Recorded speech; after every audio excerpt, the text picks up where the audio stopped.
नमस्कार मंडळी, कसे आहात? सर्व मजेत ना? मजेतच असणार, कारण आपले सत्य अनुभव जे ऐकत आहात, नाही का? मग आजही तुमच्या आनंदाचाच दिवस आहे, कारण आजही तुम्हाला एक दैवी शक्तीच्या प्रचितीचा सत्य अनुभव ऐकायला मिळणार आहे.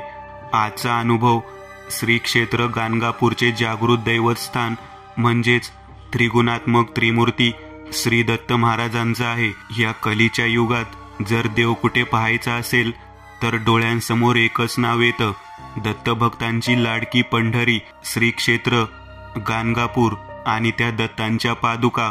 मित्रांनो, इथे खरे दत्तभक्त असतीलच, त्यांना दत्त महाराजांबद्दल सर्व माहिती आहेच, परंतु जे दत्तांच्या नामस्मरणापासून अजान आहेत त्यांकरिता अनुभव सुरू होण्याअगोदर आपल्या दत्त महाराजांबद्दल थोडीशी माहिती ऐकूयात.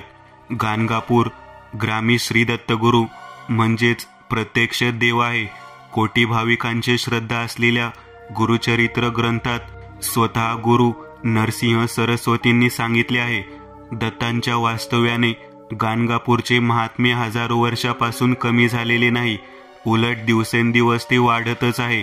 श्री नरसिंह सरस्वती दत्त महाराज येथे आलेल्या भाविकांना गुप्त रूपाने पाहून त्यांना आशीर्वाद देऊन त्यांचे जीवन सुखमय करतात, असा कित्येक दत्त भक्तांना अनुभव आहे. प्रत्यक्ष देव गाणगापुरात आहेत, म्हणून येथे आलेल्या भक्तांना संकटातून तारण्याचे कार्य गेली अनेक वर्ष दत्त महाराज करीत आहेत. येथे देव आहेत व येथेच थांबले आहेत. कोणीही श्रद्धेने या व कृपा आशीर्वाद प्राप्त करून घ्या, असा महाराजांचा प्रेमळ संदेश आहे. याच गावात राहून दररोज स्नान भीमा अमरजा संगमावर करून दुपारच्या वेळेस निर्गुण मठात भिक्षेसाठी मी गुप्त रूपाने कोणत्याही वेशात उपस्थित असतो, असे महाराज सांगतात. अज्ञानामुळे शेजारी असून सुद्धा श्री गुरूंना आपण ओळखू शकत नाही, म्हणूनच दत्त म्हणतात, नामस्मरणावर विश्वास ठेव, मी नक्की दिसेल. गाणगापूरला प्रत्यक्ष देव आहे हे सिद्ध गुरुचरित्र ग्रंथ सांगतात. त्यांच्या कृपेचा साक्षात्कार अज्ञानी भक्त करून घेत नाहीत. नित्य जे जन गायन करीती त्यावर माझी अतिप्रीती. माझे नामस्मरण करणारे भक्त मला आवडतात, हे श्री गुरुदत्तांनी सांगितले आहे. तर मित्र हो, ही थोडीशी माहिती आपण दत्तांबद्दल पाहिली. आता जास्त वेळ न घालवता थरारक सत्य अनुभवाला सुरुवात करूयात.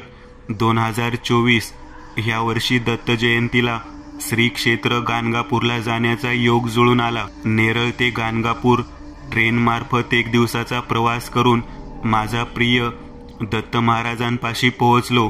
सर्वप्रथम हॉटेल रूम घेतली, जरा आराम केला. दत्त जयंती दिवशी दत्तांची पालखी निघाली होती. तमाम भाविक भक्तांनी दत्तांचा देऊळ एरिया भरून गेला होता. त्याही भक्त गर्दीत कसंतरी पालखीला स्पर्श करायला मिळालं आणि धन्य झाल्याचं फील आलं. नकळत का असेना, मी दत्तांच्या पालखीतला एक पिवळ्या रंगाचं झेंडूचं फूल घेतलं. गर्दीतून बाहेर आलो.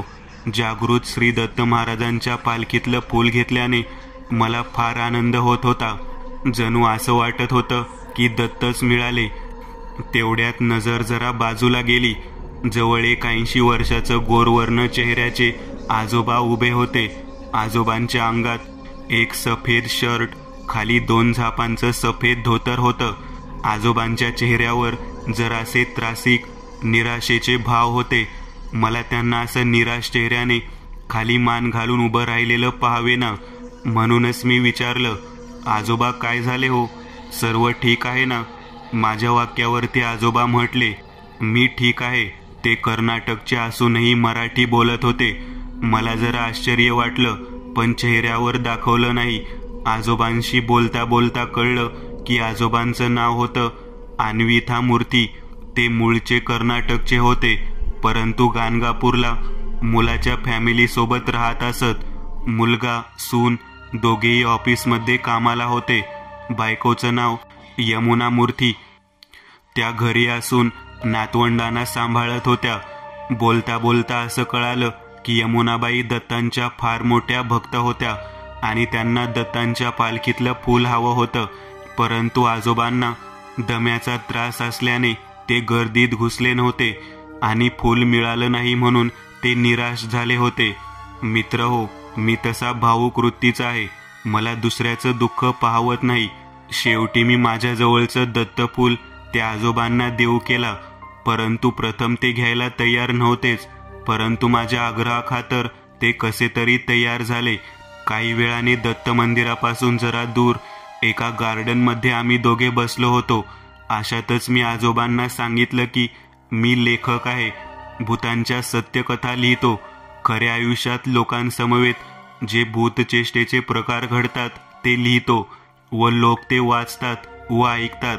माझ्या या सांगण्यावर आजोबा बाकावर जरा ताट बसले व म्हटले, माझ्याकडे सुद्धा दत्ताचा एक सत्य अनुभव आहे, जो माझ्या गावी कर्नाटकात लहान असताना माझ्या मावशीसोबत घडला आहे. असं म्हणतच आजोबांनी अनुभव सांगायला सुरुवात केली व तो मी ऐकू लागलो. आजोबांच्या सांगण्यानुसार अनुभव पुढील प्रमाणे. घटना घडली तो काळ 1978 व स्थळ कर्नाटक. शाकू वर्दू एकलकोटे, वय वर्ष 42. या मूळच्या कर्नाटकच्या रहिवासी. त्यांच्या परिवारात एक मुलगा अर्जुना एकलकोटे. सोडून कोणी नव्हतं. शाकूबाईंचा नवरा 7-8 वर्ष अगोदरच कोणता तरी रोग होऊन मृत पावला होता. शाकूबाई घर चालवण्यासाठी कधी लोकांच्या घरची भांडी घासायच्या, कधी मोळ मजुरी करायच्या, कधी कधी भाजीपाला विकत घेऊन त्या गावोगावी बाजारात जाऊन विकत असायच्या. आजोबा सांगतात की पावसाळा सुरू झाला. शाकूबाई चिंबोऱ्या खेकडे बाजारात विकत असायच्या. चिंबोऱ्या खेकड्यांना पावसाळ्यात बाजारात खूप चांगला भाव मिळत असायचा, ज्याने पावसाळ्यात शाकूबाईंचा खूप धंदा चालत असे व 4 पैसे जास्त मिळत असायचे. बाजारात खेकड्यांपेक्षा मोठ्या चिंबोऱ्यांना फार भाव होता. एके दिवशी दुपारी शाकूबाई आणि त्यांच्या शेजारी राहणाऱ्या विनाबाई अशाच गप्पा मारत बसल्या होत्या. गप्पांमध्येच शाकूबाईंनी विषय काढला, विना, चिंबोऱ्यांना बाजारात खूप भाव आला आहे ग, पण आपल्या वहलावर हव्या तशा मोठ्या चिंबोऱ्या भेटत नाहीत. शाकूबाईंच्या वाक्यावर विनाबाई म्हटल्या, शाके, वहलावर तर मोठ्या चिंबोऱ्या भेटणारच नाही ग बाई. अख्खा गाव मेलाय वहलावर. समदा पळीवाल्या मुडद्यांनी, पण एक ठिकाण आहे जिथं मोठमोठ्या भरलेल्या चिंबोऱ्या भेटतील. विनाबाई म्हटल्या. त्यांच्या त्या वाक्यावर शाकूबाईंच्या डोळ्यात चमक आली. कोणती जागा ग विना? शाकूबाईंनी उत्सुकतेने विचारलं. शाकूबाईंच्या वाक्यावर विनाबाईंनी एक वेळ आजूबाजूला पाहिलं. जागेवरूनच हळूच पुढे सरकत म्हटल्या, हारकूट टेकडीच्या मागच्या बाजूला. काय? हारकूट नाव ऐकून शाकूबाईंचे डोळे जरासे विस्फारले होते. चेहऱ्यावर भयग्रस्त भाव उमटले होते. कपाळ घामाने भिजला होता. ह्या सर्व भयोत्पादक भावनांचं कारणही तेच होतं. हारकूट म्हणजे खवीस भूताची जात. हा खवीस कोंकण खविसापेक्षा जरा वेगळा असतो. शरीर यष्टीने वाळलेल्या काठीसारखा. हातपाय, छाती, डोकं, सर्व शरीराचा रंग दुधाळ कांतीचा असतो. गोल गरगरीत डोकं, टाळूवर टक्कल असतं. डोळ्यांत चित्ते जळणाऱ्या निखाऱ्यासम विस्तव असतात. कान सशासारखे लांब असतात. हात गुडघ्यांच्या वाट्यांना लागतील इतके मोठे असतात. अंगावर 1-2 झापांचं धोतर सोडलं तर हारकूट पूर्ण नग्न असतो.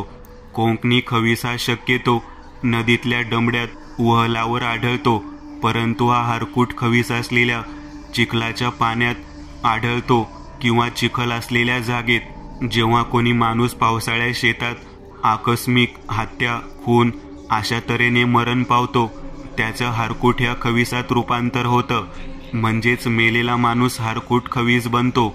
हा खवीस शक्यतो कर्नाटकातल्या जुन्या खेडेगावात हमखासच दिसत असतो, परंतु पाहणारा ह्या खविसाच्या नजरेतून वाचत नाही असं ऐकीव आहे. असं म्हणतात हा खवीस रात्री 12 ते 6:30 वाजेपर्यंत सक्रिय असतो आणि जो कोणी ह्या वेळेत ह्या हारकूट खविसाला पाहतो तो उद्याचा सूर्य उगवताना पाहत नाही.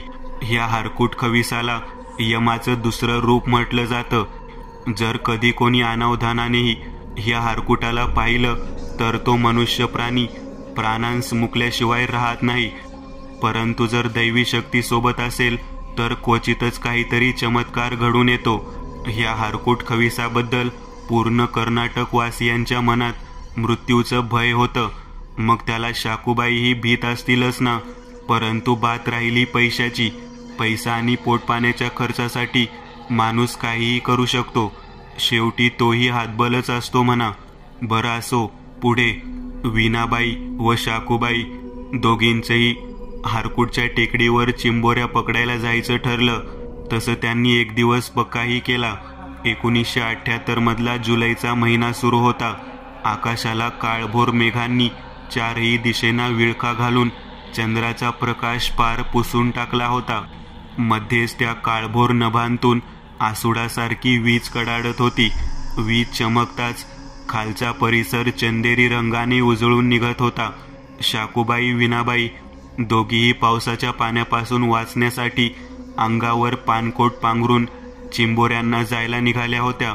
या दोघांसमवेत कोणी पुरुष असेल तर तो होता शाकूबाईंचा एकुलता एक मुलगा अर्जुन एकलकोटे, वय वर्ष 23. अर्जुन हा स्वभावाने हुशार, चाणाक्ष बुद्धी असलेला मुलगा होता. आपल्या आईचे कष्ट तो डोळ्यांनी पाहत होता. म्हणूनच त्याने 2 वर्षापूर्वीच त्याच्या आईसोबत मिळेल ते काम करायला सुरुवात केली होती. अर्जुना श्रींचा म्हणजेच दत्त महाराजांचा परम भक्त होता. वाचता येत नसलं तरी सकाळ संध्याकाळच्या वेळी उपासनेची पोत घेऊन तो दत्तांचं नामस्मरण करायचा. दत्ताच्या नामस्मरणात तो जणू हरवून जात असे. नामस्मरणावेळी ह्या जगाचा त्याला काही वेळ का असेना त्याला विसर पडायचा. तर असा होता श्रीचा भक्त अर्जुना. शाकूबाई, वीणाबाई आणि सर्वात पुढे हातात कंदील घेऊन वाट दाखवत अर्जुना चालत होता. ह्या तिघांच्या पावलाखाली चिखल, बाजूला उंच झाडे, त्याखाली वाढलेली कमरे इतकं गवत, झुडपे होती. कंदिलाच्या तपकिरी प्रकाशित गोळ्याच्या उजेडात ही तिघजण चालत हारकुटच्या टेकडीच्या दिशेने जात होती. जसजसं ही लोक अंधारातून पुढे जायची तसा मागचा अंधार नदीतल्या शेवाळीतून वाट काढत पुढे गेल्यावर जशी ती वाट पुन्हा शेवाळीने भरते तसे ही लोक उजेडातून पुढे पुढे जाताच मागचा अंधार पुन्हा एकवटत होता. 30 मिनिटे चालून झाल्यावर ही तिघेजण हारकुटच्या टेकडीवर पोहोचली. ह्या तिघांनीही चारही दिशेना नजर फिरवली. टेकडीवर अवतीभोवती चिखलाची शेत दिसत होती. जिकडे पाहावं तिथे फक्त आणि फक्त चिखल होता. त्याच शेतामध्ये विजा पडून जळून गेलेली काही काळी निळी पडलेली झाडं दिसत होती. त्या झाडांना पाहता असं वाटत होतं की मैताची चिता अर्धवट जळून विझून गेली असावी. हारकुटच्या टेकडीवर कसलाच आवाज येत नव्हता. म्हणे हारकुटला आवाज आवडत नाही, त्याला फक्त शांतता आवडते. चला लवकर लवकर चिंबोऱ्या पकडू आणि निघू इथून, वीणाबाई जरा घाबरत म्हटल्या. शाकूबाई, अर्जुना दोघांनी फक्त मान हलवली. कंदिलाच्या प्रकाशात ही चारही जण चिंबोऱ्यांचा शोध घेऊ लागले. तिघांनीही सोबत कापडी पोते आणले होते. भेटली चिंबोरी की टाक पोत्यात, भेटली चिंबोरी की टाक पोत्यात असं करता करता ह्या तिघांचेही पोते एक एक करत अर्धे भरून गेले होते. आजोबा म्हटले की ह्या सर्वांना अर्ध पोतं चिंबोऱ्या भेटल्या. तेवढ्या चिंबोऱ्यावरच समाधान मानायला हवं होतं, कारण रात्रीच्या वेळेस चेष्टा होते. ही भूत माणसाला आमिष देऊन भुलवतात. त्यातलाच काहीसा चेष्टेचा, आमिषेचा प्रकार ह्या तिघांसोबत घडला होता, ज्याची ह्या तिघांना चुणूकही लागली नव्हती. पाहता पाहता या सर्वांना चिंबोऱ्या पकडायला येऊन 4 तास उलटून गेले. 8 वाजता येऊन 10 वाजता परत जायचं असं ठरलेली ही मंडळी 12 वाजले तरी परतायचं नाव घेईना. त्यासहितच विचित्र आश्चर्यकारक गोष्ट अशी की पोते कितीही मोठ्या चिंबोऱ्या भरल्या तरी अर्ध रिकामीच राहत होते आणि मोठमोठ्या चिंबोऱ्या भेटतायत या लालसेने ही तिघं चिंबोऱ्या पकडून वेड्यासारखी हसत खिदळत पोत्यात टाकत सुटली होती. ह्या तिघांसमवेत भूतचेष्टेचा प्रकार घडत होता आणि त्यात ही तिघं पुरेपूर फसली होती. परंतु अर्जुनाला ही गोष्ट कळून चुकली. काहीतरी खटकतंय. मनाला एक तीव्र संवेदना जाणवू लागली, भीतीची, धोक्याची संवेदना. अर्जुनाने एक चिंबोरी पकडली, पोत्यात टाकली. ह्यावेळेस त्याने मनात चिंबोऱ्या टाकताना मोजल्या होत्या. एकूण 5 चिंबोऱ्या त्याने पोत्यात टाकल्या होत्या. एक एक चिंबोरी म्हणायला अपेक्षेपेक्षा जरा जास्तच मोठी होती. जेमतेम एका मोठ्या माणसाच्या हाताच्या पंजा एवढी मोठी चिंबोरी होती. आताला आपण 20 पेक्षा जास्त चिंबोऱ्या पकडल्या आहेत. मग 3 फूट लांबीचा हा पोता अद्याप अर्धाच कसा? एवढ्या वेळेत तर अशी 3-4 पोती भरायला होती. अर्जुनाने पटकन त्याच्या आईला हाक दिली. घडणारा प्रकार फार विचित्र आणि भयंकर आहे हे त्याला कळून चुकलं होतं. काय रे, काय झालं? शाकूबाईंनी अर्जुनला विचारलं. तसे त्याने आपल्या आईला व काकी विनाबाईंना आपल्यासोबत घडणारा विचित्र प्रकार कळवला. इतका वेळ आपल्यासोबत भूत चकव्याची चेष्टा होत होती ही जाणीव होताच शाकूबाई विनाबाई दोघींच्या अंगावर निवडुंग उगवून आले. हे देवा, म्हणजे त्याने खेळ केला तर आता काय करायचं रे अर्जुना? शाकूबाई भीतच म्हटल्या. आता इथं थांबणं धोक्याचं आहे आई. आपल्याला जितक्या चिंबोऱ्या भेटल्यात तेवढ्या घेऊ आणि निघूया तिथून. चला. अर्जुनचं म्हणणं शाकूबाई विनाबाई दोघींनाही पटलं होतं. त्या तिघांनी आपापल्या जवळ असलेल्या पिशव्या उचलल्या, खांद्यावर टाकून परत घरी जायला निघाल्या. परंतु जशी जशी ह्या तिघांची पावले हारकूट टेकडीपासून बाहेर पडू लागली, खांद्यावर असलेल्या पोत्याच्या पिशवींचा भार हळूहळू वाढू लागला. असं वाटू लागलं की आज चिंबोऱ्या नाहीत, दगड आहेत. आई ग, ही पिशवी इतकी जड कशी झाली ग? शाकूबाई जराशा त्रासिक स्वरात म्हटल्या व पुढच्या क्षणाला त्यांच्या खांद्यावरची पिशवी खाली जमिनीवर पडली. विनाबाई, अर्जुना दोघांनाही अचानक आपापल्या खांद्यावर भार जाणवू लागला. तसे त्यांनीही पिशव्या खाली सोडून दिल्या. पिशव्या खाली पडताच धप असा आवाज झाला. काय रे, माझ्या इलाक्यात यायची हिंमत कशी झाली तुमची? पिशव्या खाली पडताच अंधारातून भसाड्या स्वरातला खरखरता खसखसता आवाज आला.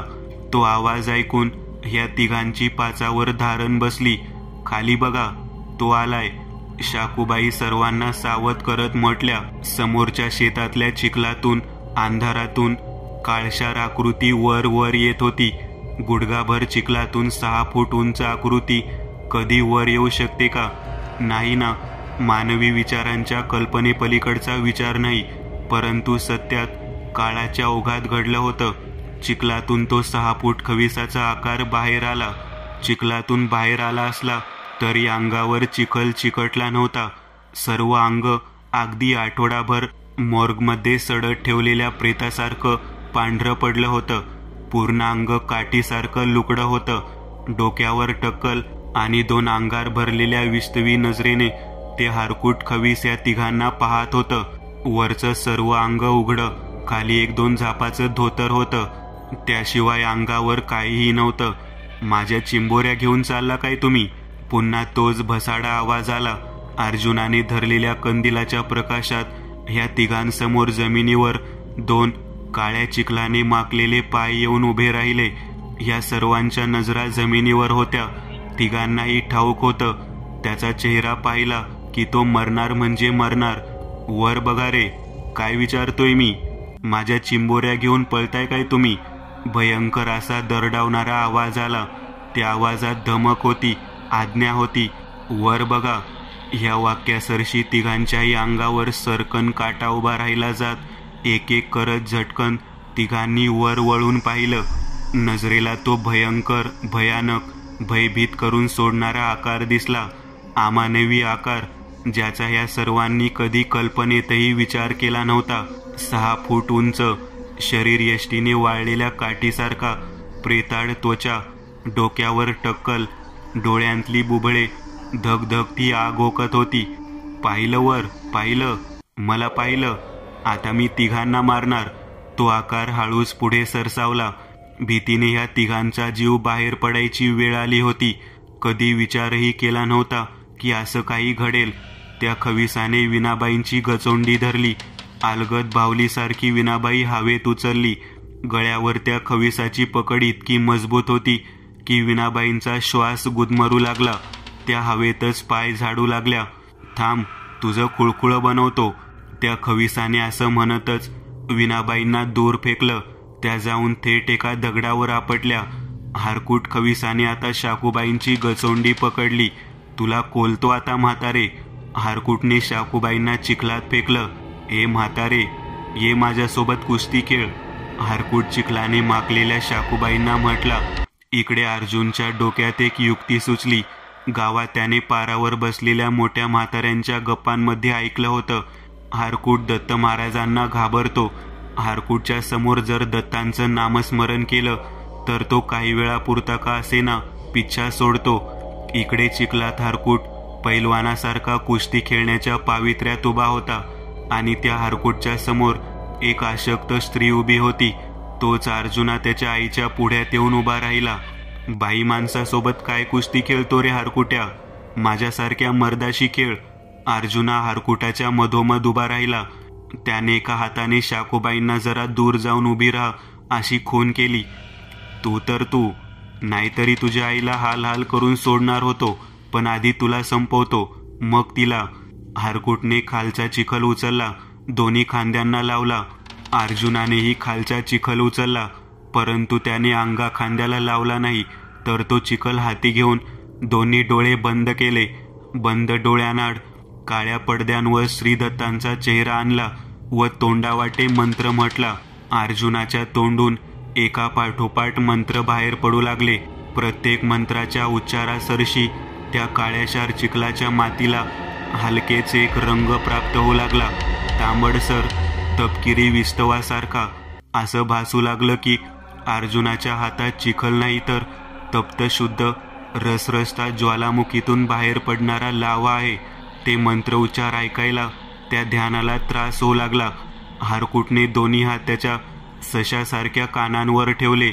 ए बंद कर, ए बंद कर तुझी भंकस, बंद कर, नाहीतर जीव घेईल तुझा. भसाड्या गडगडाटी आवाजात ते ध्यान अर्जुनाला धमकी देऊ लागलं. मध्येच शिव्यांच्या लाखोल्या वाहत होत्या, तर कधी अंगावर धावून जात होतं. परंतु मंत्राच्या उच्चाराने अर्जुनाभोवताली एक दैवी सुरक्षा कवच तयार झाले होते.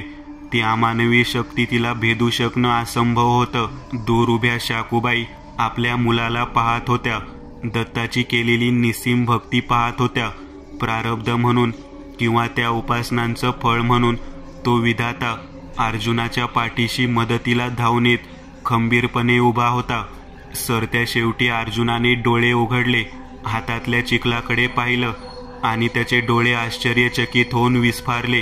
कारण हातात आता चिखल नव्हता, तर चमचमत शुद्ध प्रकाशित निळसर रंगाचं जल होतं. त्या पाण्याला पाहून अर्जुना काय ते समजून गेला व त्याने कटाक्ष हारकूटकडे टाकलं. हारकूटला कळून चुकलं होतं, हा पाणी साधारण नाही. काही वेळा अगोदर जो सैतान मोठमोठ्या बाता मारत होता, तुला मारून टाकीन, तुला चिखलात लोळवीन, आता त्याचा भीतीने उंदीर झाला होता. ए नाही, माझ्या अंगावर ते फेकू नको. हे बघ, मी तुला सोडला मी तुम्हाला. पाहिजे तर तुम्हाला हवं ते देतो, पैसा अडका राशन सर्व देतो, पण ते पाणी फेक खाली. हारकूट विनवणीच्या स्वरात म्हटला. नाही पोरा, ह्या हैवानाचं ऐकू नको. एकदा का तू पाणी फेकलं की हा सूर्य उगवायच्या आत आपली माती करील. मार ह्याला. शाकूबाई मोठ्याने ओरडत म्हटल्या. आपल्या आईच्या वाक्यावर अर्जुनाने फक्त होकारार्थी मान हलवली व हातातलं दिव्य जल हारकूटच्या अंगावर फेकलं. दिव्य जलाच्या स्पर्शाने त्या हारकूटच्या मुखातून भयोत्पादक किंकाळी बाहेर पडली. उभा असमंत त्या किंकाळीने शहारून उठला. हारकूट खविसाची मृत कातडी ॲसिड टाकल्याप्रमाणे वितळली. प्रथम कातडी, मग हाड, शेवटल्या त्या हाडाचं हिरव्या द्रवात रूपांतर झालं. हारकूटचं सर्व शरीर जागेवरच भस्म झालं. त्या हैवानाची राख रांगोळी झाली. हारकूटचा अंत करून अर्जुना त्याच्या आई व विना काकू समवेत त्या 3 चिंबोऱ्यांच्या पोत्या घेऊन घरी आला. परंतु एक भयंकर अकल्पनीय गोष्ट अशी की ज्या हातांनी या सर्वांनी चिंबोऱ्या त्या पोत्यामध्ये भरल्या होत्या व डोळ्यांनी चिंबोऱ्या भरताना पाहिल्या होत्या, त्या पोत्यांमध्ये घरी आल्यावर ते पोते उघडून पाहताच आत फक्त काळशार चिखल आढळून आला होता. आत एकही चिंबोरी नव्हती. एका दत्तभक्ताचं मनोगत. अनेक दत्तभक्ताचे अनुभव वाचले किंवा ऐकले की मी निराश होत असे. मला का अनुभूती येत नाही? मी कुठे कमी पडतो की महाराजांना माझी सेवा मान्य होत नाही? काही कळायला मार्ग नव्हता. आडपडद्याने कोणाकडे हा विषय काढला की मागील जन्माच्या दोषांवर बोट ठेवले जाई. मनातही जरा जास्तच पापी होतो बहुधा पूर्वजन्मी. अनेक उपाय केले, साधू संतांच्या भेटी घेतल्या, पण महाराजांच्या अनुभूतीपर्यंत काही पोहोचू शकत नव्हतो. जर एखादी अनुभूती इतकी कठीण असेल तर महाराजांचे दर्शन आपल्यासारख्याला कधीच शक्य नाही, अति दुर्लभ आहे. तिथपर्यंत जाणे खूपच दुर्लभ. मनात येई की समजा दत्त महाराज जरी आपल्याला भेटून गेले तरी ते कळणार कसे? तितकी योग्यता नको का? दत्त महात्म्यात ब्रह्मराक्षस होता म्हणून विष्णुदत्त महाराजांना ओळखू शकला, नाहीतर कसे शक्य होते? मी एकदा नरसिंहवाडीला गेलो असताना तिथे एका थोर दत्तभक्तांची भेट झाली. मी म्हणालो, दत्त महाराजांच्या अनुभूतीची आस आहे, पण अद्याप कोरडा ठणठणीत. यावर ते हसत म्हणाले, अहो आचार्य, अनुभूती म्हणजे काही चमत्कार घडावा किंवा निसर्ग नियमाविरुद्ध काही अनुभव यावा अशी इच्छा आहे का? आधी मुळात दत्त महाराजांच्या अनुभूतीविषयी काय कल्पना आहे ते सांगा. मी निरुत्तर झालो, पण म्हणालो की काहीतरी अनुभव यावा ही इच्छा आहे. ते म्हणाले, अहो तुम्ही नरसिंहवाडीत आहात, ही एक अनुभूतीच आहे. इथे येण्याचे लाख मनसुबे रचा, त्यांनी ठरवल्याशिवाय प्रवेश नाही. त्यांच्याशिवाय कायम काही ना काही विचार करता, ही अनुभूतीच आहे. अनेक दत्तभक्तांच्या भेटी आपसूक घडून येणं ही देखील अनुभूतीच आहे. काहीतरी चमत्कार झाला की आपण धन्य होऊ, अशा कल्पनांना बाजूला ठेवा. दत्त महाराज रोज आपल्या भक्तांना भेटून जात असतात, पण आपली योग्यता नसल्याने ते कळत नाही. कोणत्याही रूपात ते येतात, पशु पक्षी मनुष्य, काही सांगता येत नाही. तेव्हा आपण सावध राहून वर्तन ठेवले पाहिजे. एका टप्प्यानंतर मात्र काही प्रमाणात कळून येऊ शकते, पण तिथपर्यंत पोहोचणे कठीण आहे. अगदी सहज असा भाव ठेवा, कायम आपल्या सोबत आहेत. या भावनेने वागू लागलात की आपोआप बरंच काही घडून येईल. ते शब्दात नाही सांगता येणार. माझे बरेच प्रश्न सुटले होते. मी हात जोडत म्हणालो, श्री गुरुदेव दत्त. दत्तभक्तांनी कमेंट करायला विसरू नका. भेटू पुढील अनुभवात.